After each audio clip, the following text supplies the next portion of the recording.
Alright guys, welcome back to episode 2 of Let's Play Shovel Knight. And as that goat sits there eating some of his meal tickets that he should be selling to me rather than eating, we'll go ahead and get on with this episode. So I don't know why I went that way. I guess I was just sort of walking around randomly to get the episode get through the introduction of the episode. Magic right now, I'm not really sure if I need to buy any right now, so I think I'm just gonna ignore that and maybe buy another meal ticket.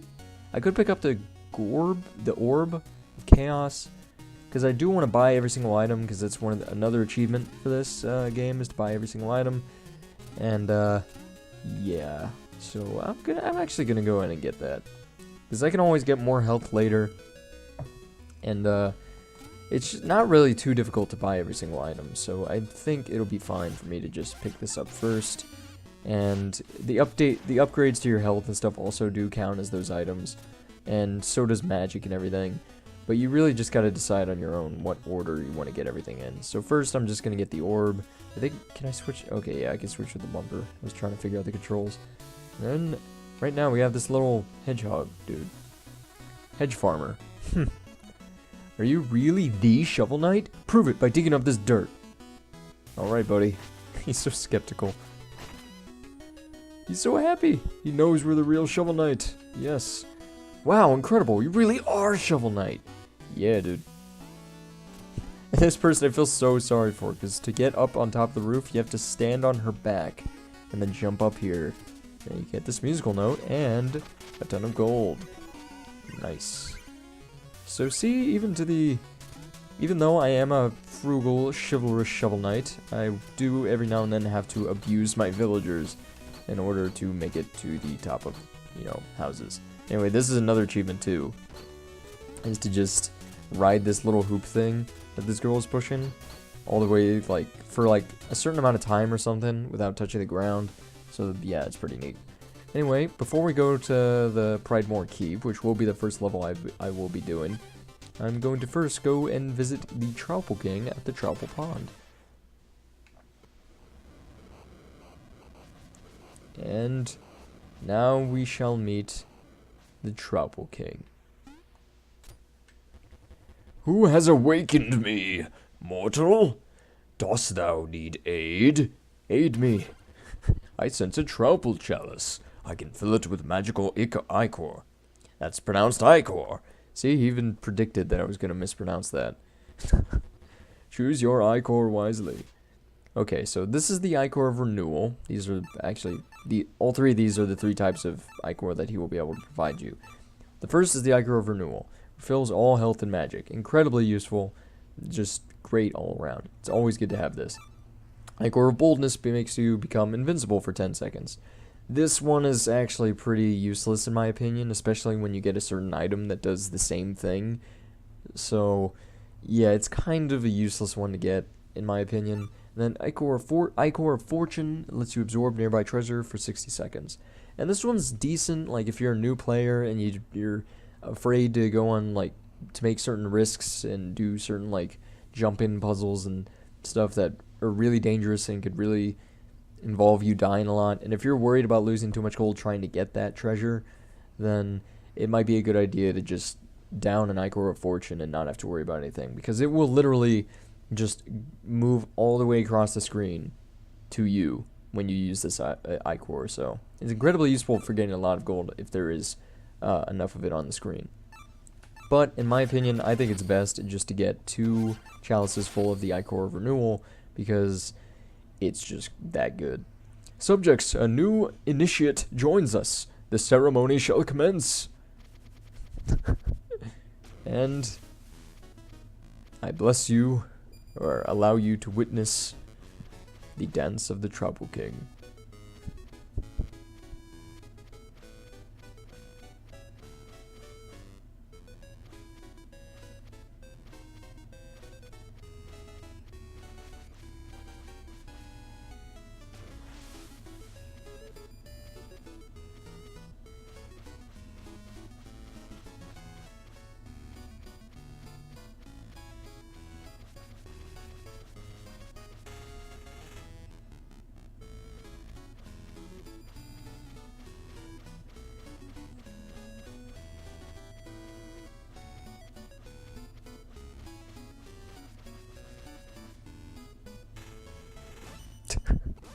always love that face that he makes when he spits out the Ichor.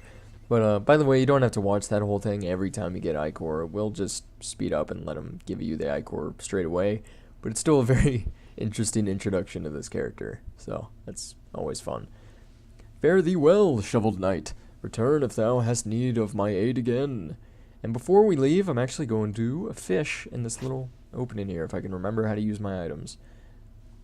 Well, this is awkward. Okay, no, it's B. Alright. I got it. I figured it out. I'm not a lost cause.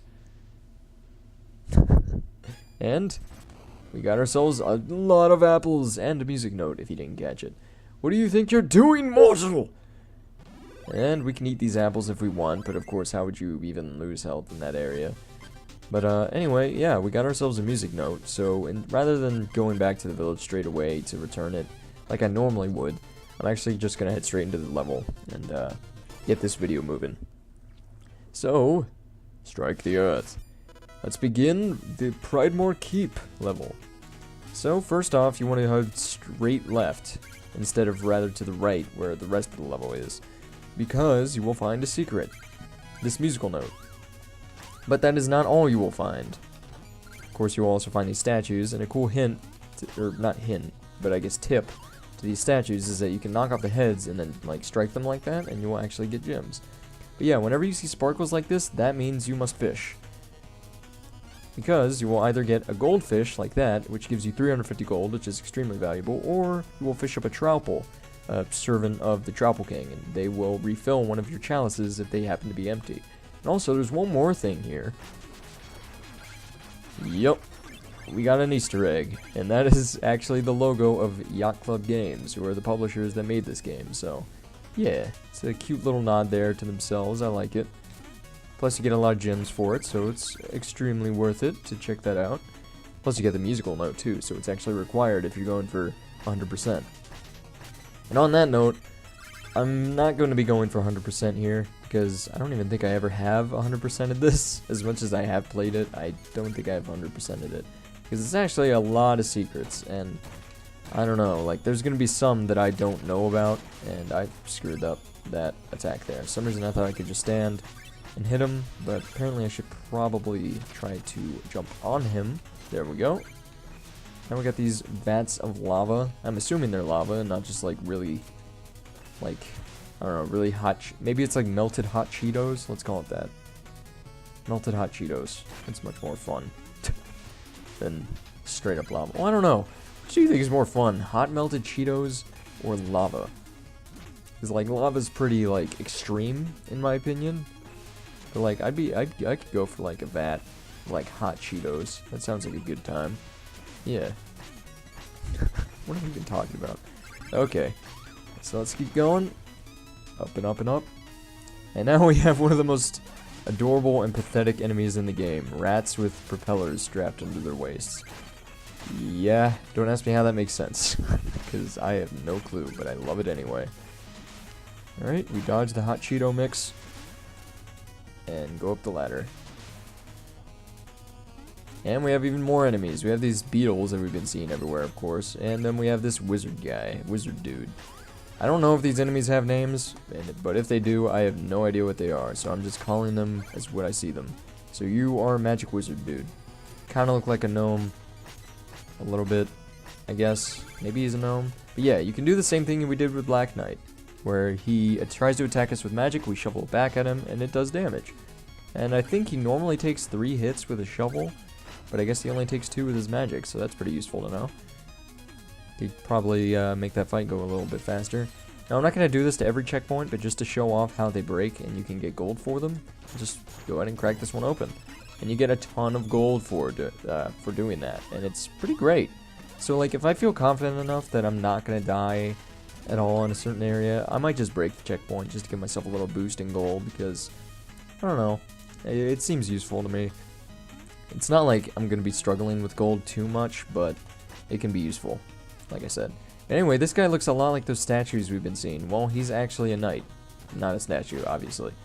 But yeah, he's very good at guarding your attacks with a shield, and you can't just hit him mindlessly, so you have to wait until he tries to strike you, like so, and then you can shovel him.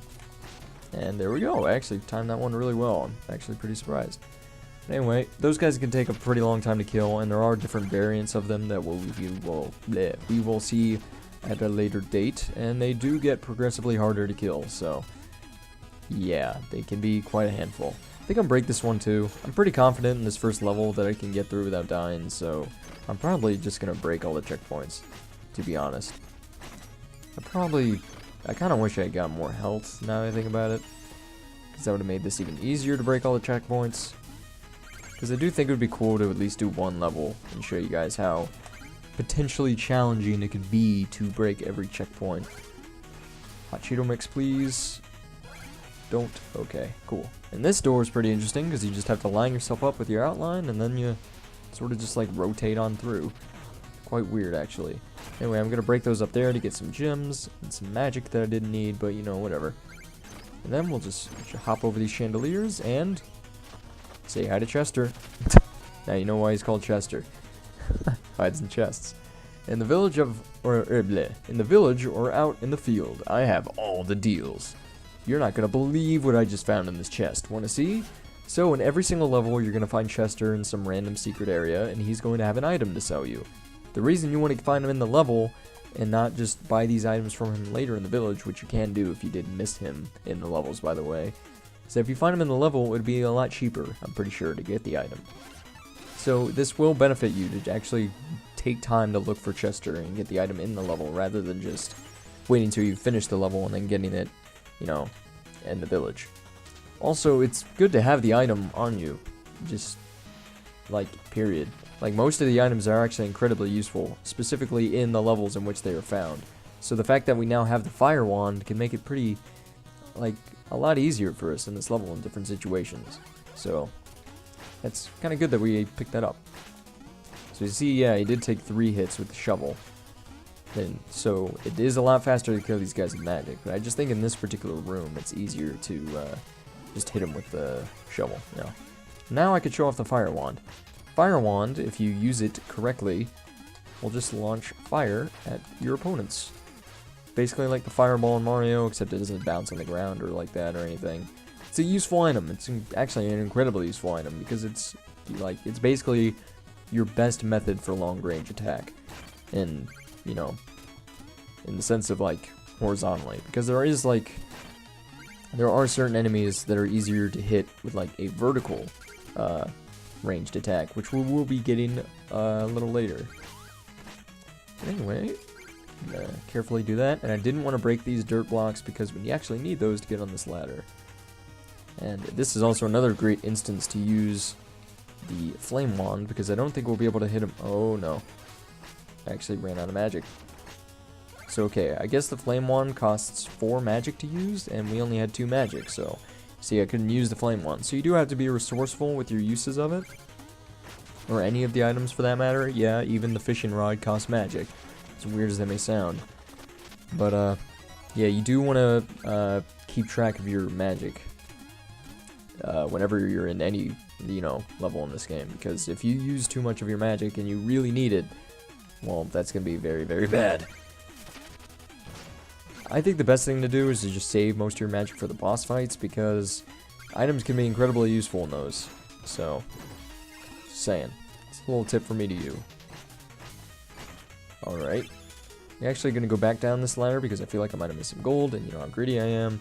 In fact, I didn't, so never mind. You don't actually miss anything going that way. Huh. I always seem to think that I'm missing something by taking that secret route. But anyway, we got a griffin sort of... I wouldn't call it a mini-boss, but it's definitely different than a regular enemy. So I'm just going to hit him with my flame wand as much as I can before I run out of magic, which has already happened. Oh my god, I hardly missed him. You can sort of like duck, by the way. It doesn't really do anything, but it's amusing at the least. So I'd point that out. Yeah, and when you get in close range, he starts trying to claw you, so you can't just like jump in front of his face and hit him all you want. You do have to be careful, and when you kill him, get a nice roast chicken. Actually refills all your health. It's incredibly generous there. Anyway, I'm not going to care about getting these guys gold, to be honest. I know I said I'm greedy, but I kind of just want to get them out of here. Okay, break this checkpoint. I'm pretty sure we've been breaking all the checkpoints at this point. So, yeah, at this point. Funny. Oh no, I messed it up. I can't. Can I still get up there? Let me see. Yes. Okay. Yeah, you have to bounce on the rats to get up here, and when you do, you get a secret. So if we just head this way, you will see this whole new area that would not have been accessible otherwise. So it's cool that I was still able to do this. Okay. We did dodge that hit. Probably wasn't as serious as I made it out to be, but, you know, whatever. I don't want to get hit. Sue me. Alright, yeah. So in this room, some of the curtains hide little gaps in the floor, so you just keep minds of that. Or be mindful of that, I should say. And, yeah, there's going to be a lot of holes to dig through in this part to get some gems and some gold. I will just switch between calling them gold and gems, like, periodically throughout this series. And, yeah, I'm sorry for that, I guess. I don't know. I'm used to playing a lot of Spyro when I was a kid, so I like calling treasure gems. Alright, I think there's one more wall we can break right here. Yeah, there we go. Nice and symmetrical with the other side of that little hallway. I don't know. Anyway, we have to go back this way and walk all the way back to the beginning of this room to go back to the main path of the level. Of course, all the rats will respawn.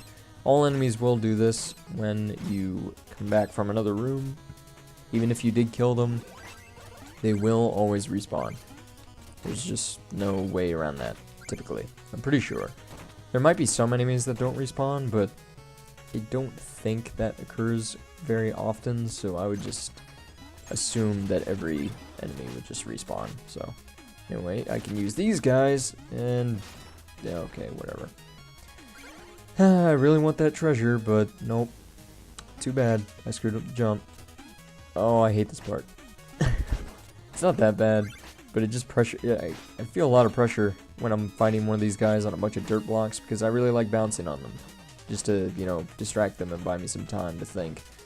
And if you screw that up, you'll accidentally bounce on the dirt block and take away your ground from under you, which is extremely dangerous. Plus, you need that dirt to get that gem behind the banner, and I like gems. They're nice. Okay, we've got another secret. And I don't think you can do... Okay, yeah. So yeah, there's no other secrets in there. Got another checkpoint to break. Get even more gems. Like, look at our gold right now. It's ridiculous. Like, I don't think I normally even have this much gold at this point in the game. Because I don't normally break the checkpoints. But I'm curious to see if I can manage to get through this part without dying at all. And I've got to be honest, I think this room was the one room I was the most nervous about. And I actually managed to get through it. So, yeah. I think we're doing good. No walls to break. And, yeah. That's another good thing to keep, to try to do in every room in this game, is if you're not sure if a wall is a secret or not, just shovel it. You don't lose anything by trying to hit it with your shovel, so might as well. So I went back down here because I noticed... Oops, didn't switch my item. I noticed that there was a sparkling spot here, and I think this is a trowel? Yeah, okay, so if I had an empty chalice, he would refill it for me, and it's actually random what he refills it with, so you can't choose to have it be the Ichor of Renewal or the Ichor of Treasure or whatever. He might even give you the one that I said was like the crappiest, which is just the invincibility one, so, you know, no way to really decide which one you want in that situation, but it can always be useful, so I wouldn't ever really say to turn down free Ichor, so I think it's a pretty good little thing to look out for. Alright, let's just grab these gems and fake out these chandeliers.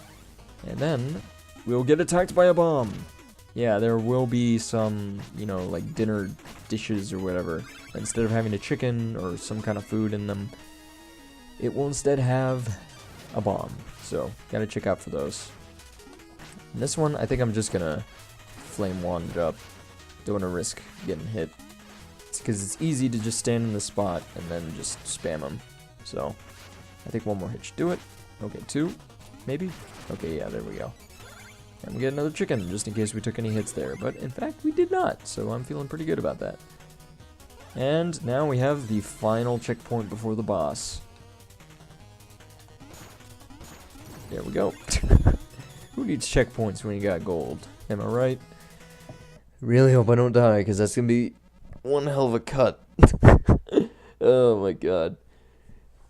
An interloper is in our midst. Begone from our throne room, knave. I'm no more an intruder than you. You aren't even a real king. Oh, but you're mistaken. The enchantress saw me for my fabulously regal self, and now all bow before me. You're naught but a decadent dandy. I love that word, decadent. It's crazy. Prepare to taste justice. Shovel justice. Silence! Introducing King Knight. One of the many knights of the Order of No Quarter, who are of course being controlled by the enchantress. Oh jeez, he actually stunned me. I forgot that attack even stunned. That's how much I've not been hit by that before. Okay, there he goes. So I would say this is the easiest fight of the Knights of the Order of No Quarter, so that's why I decided to do this level first. I always kind of consider this level as the first level, so yeah, that's kind of my reasoning behind that. Also, this confetti that he's raining down, it will damage you, so be mindful of it. I think we only need to hit him 2 more times, so, oh geez, he only needs to hit us 4 though. Yeah, oh, come on, come on. Am I really? Okay. I really did not want to screw that up in the last, bit there. And we got an achievement. Get to the point. Look at that gold, man. That is so much gold to have after just the first level.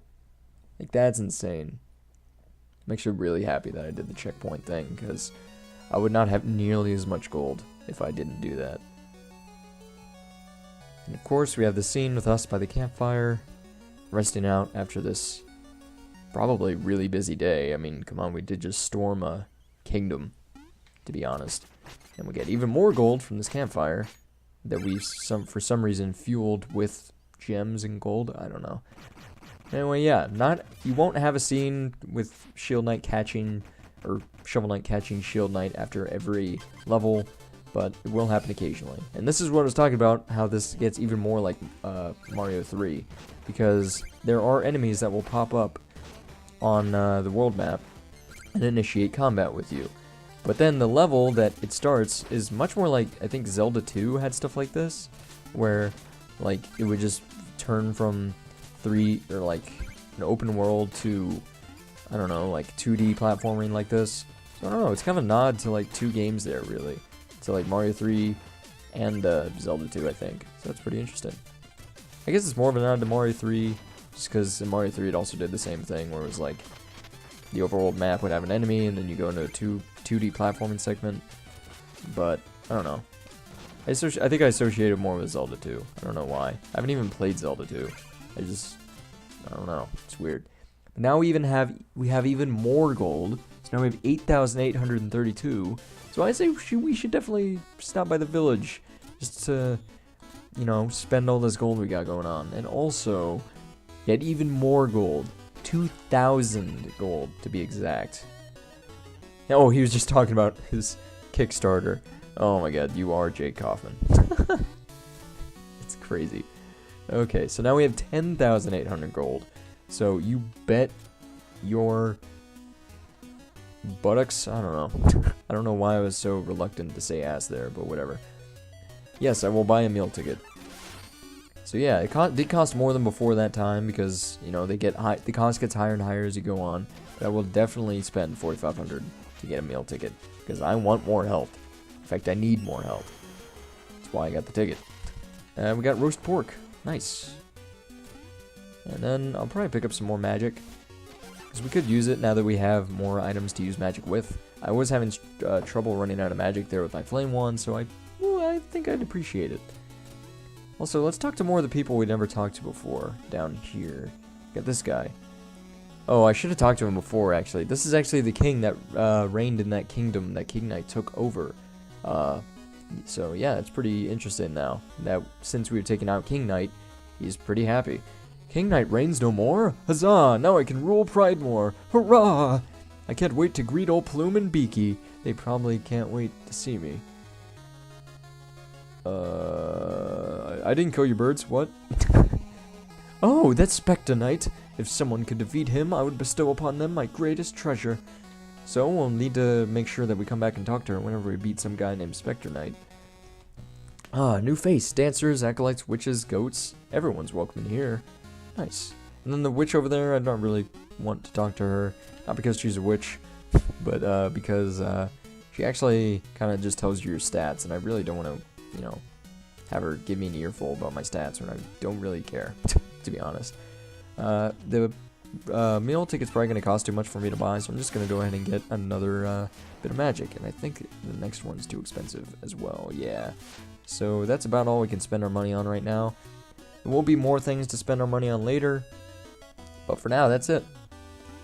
And we didn't even use any Ichor in the last level, so we don't need to refill on any Ichor with the Tropical King either. So, I think I'm going to end this episode off right here. I'm probably just going to do a level or so per episode, maybe some like overworld map things like I just did. I just want to keep every episode around 25 minutes, you know, like the usual.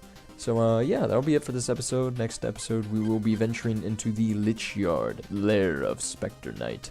And, yeah, I hope to see you guys in the next episode, and, yeah, that's it. Peace.